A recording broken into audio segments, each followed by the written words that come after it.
Away from that, let's tell you that the Nigeria Labour Congress and the Trade Union Congress have resolved to ground activities nationwide indefinitely from October 3, 2023. This comes following what the labor unions tagged as a failure of the Nigerian government to successfully implement policies to alleviate the sufferings of Nigerians following the removal of the subsidy on premium motor spirit.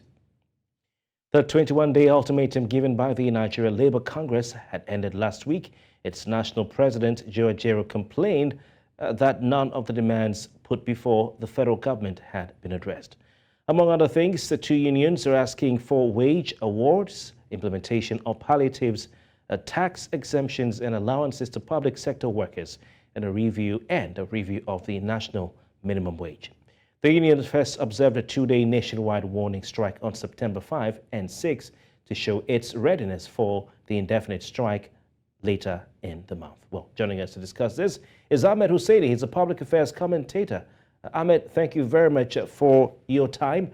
The Nigeria Labour Congress and the Trade Union Congress have been able to put their differences aside to declare an indefinite strike, starting on the 3rd of October. This, of course, as you heard, is due to hardship faced by Nigerians as a result of removal on the fuel subsidy, like we just said. What do you make of this development? All right, thank you for having me. So the Nigerian Labour Congress is actually torn between two worlds. It is on historical ideological world of being a Marxist, socialist movement that is against the removal of fuel subsidies and any increase in private sector participation in governance. And then secondly, it is also on the other hand, then you have also the reality of fuel subsidy removal. Subsidy is gone, and there's nothing I think that the labor movement can do from from the perspective of labor activism, to reverse the situation.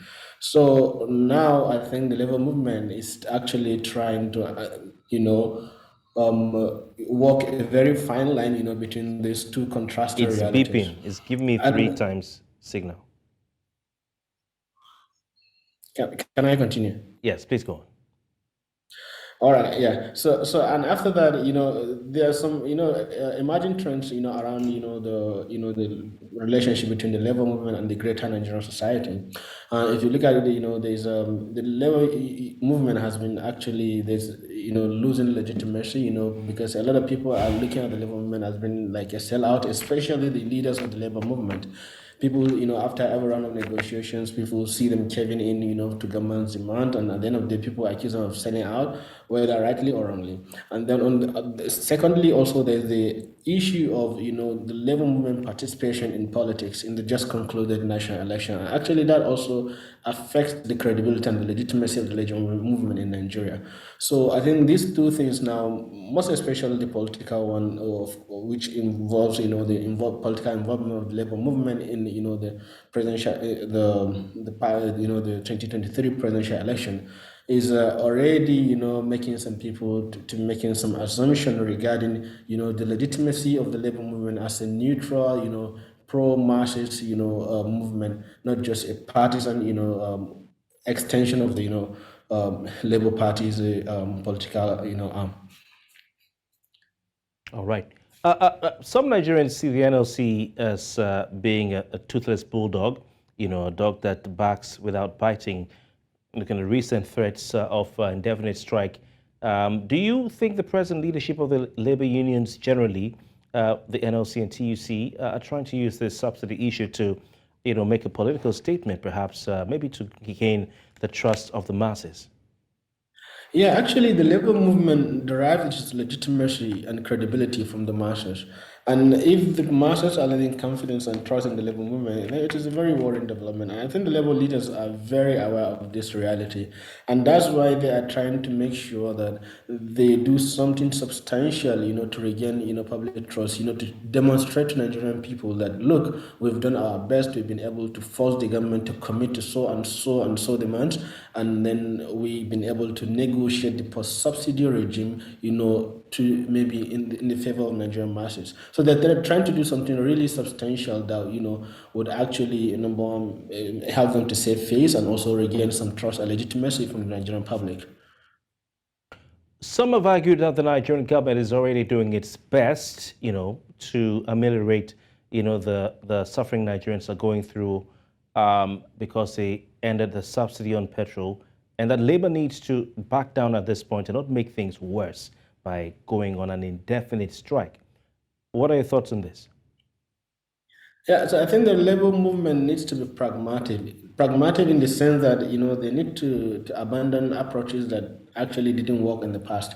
So actually, the labor movement has reduced, its tools to just, protest and, strikes and, nationwide shutdowns, of government activities and even in the private sector. So for them, they need to actually try something different, like to become more innovative in terms of engaging all the relevant stakeholders within, the entire, governance space, both the legislators, the executive, or the private sector, the organized private sector, you know, other government at subnational level, like state governments, local governments, parliaments at subnational levels, and all of that. So they need to be more. They need to be more proactive. They need to be more strategic in their approach because the government has already known that okay, fine, they're going to actually go on a strike. That's what they can do, and they're going to do it for how long. So I think the labor movement needs to be more pragmatic in its approach, more innovative in the sense that they need to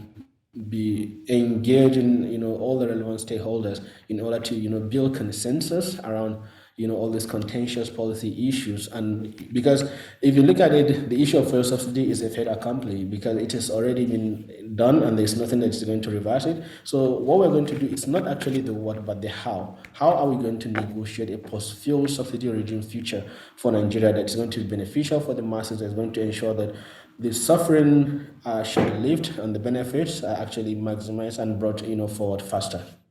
All right, it remains to be seen if subsidy actually is gone, bearing in mind a report which I'm sure you're aware of recently questioned how we could still be buying fuel at under 600 naira when, the cost of the product, crude oil, has gone up and the naira has gone down versus the dollar. Well, let's see what happens in the coming days, weeks, and months. Thank you very much for your time. It's my pleasure. Thank you.